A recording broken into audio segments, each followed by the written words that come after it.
But once again, in the theatre of Donald Trump diplomacy, a production replete with ultimata, legal wrangling, rhetorical fireworks, the ever-lurking spectre of nuclear brinkmanship. And today, Trump has given Putin a 2-week deadline to prove that he's serious about peace in Ukraine, a classic bit of bluff and bluster, delivered from behind the desk in the Oval Office. And asked whether Putin wants peace, Trump said, "I can't tell you that, but I'll bet you know in 2 weeks." A cryptic statement, much like so much of Trump's statements in Trump's world. Timelines substitute for treaties.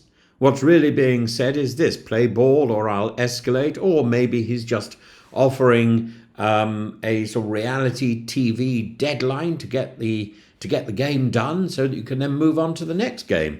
This is less strategy than stagecraft. Trump, increasingly irked by Putin's belligerence, warns that Russia has so far been spared really bad things only because of his restraint, a mafioso-style hint that the gloves might be coming off.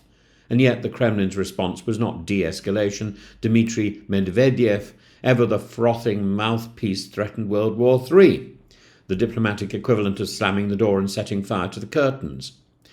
But despite the saber-rattling, Moscow has proposed new talks in Istanbul on June the 2nd, not exactly the talks which were proposed in the Vatican the same day, incidentally, that Zelensky claims Russia is preparing a fresh offensive.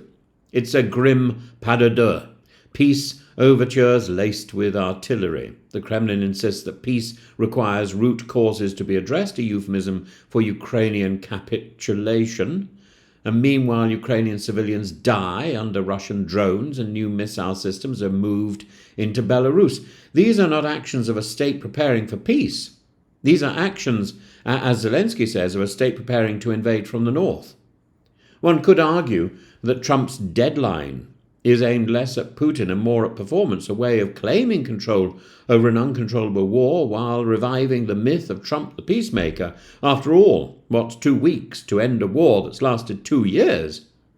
Simultaneously, the White House is scrambling to overturn a court ruling that has declared Trump's latest tariff scheme unlawful. His so-called Liberation Day tariffs, launched under the pretext of emergency powers, have been struck down by the US Court of International Trade, and the ruling could complicate trade talks with dozens of countries and delay the rollout of a 10% universal tariff wall. Trump's team, however, insists that they'll simply pivot to new legal justifications because, as Kevin Hassett put it, Trump always wins these negotiations. Of course, this is delusion disguised as doctrine.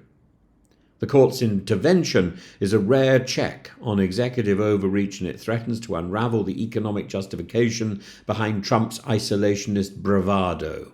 And that he now turns to foreign affairs and to Putin is a distraction. It's no accident. Putin, in turn, is probably delighted that there's the distraction of the tariff problem. Putin, no stranger to a sleight of hand, to a political sleight of hand, will be delighted by this diversion, in fact. As the West tears itself apart over legalese and political posturing, Russia continues its slow grind in Donetsk while claiming the moral high ground with offers of talks. Trump's frustration, his threats, his arbitrary deadlines all offer a convenient distraction from the slow, systematic horror of war crimes in Kherson, drone strikes on Sumy, bombed villages in Zaporizhia. Putin knows the West's attention is short. Trump's deadline, theatrically set, gives the Kremlin time to maneuver under the fog of noise. So here we are. 2 weeks until we find out if Putin is serious. Serious about what? Surrendering, ceasefire, annexation, or merely waiting Trump out? What we do know is that Trump is serious about headlines, he's serious about distraction, and he's deadly serious about trying to convert confusion into control. This isn't diplomacy, this is roulette, and the wheel is spinning faster than ever.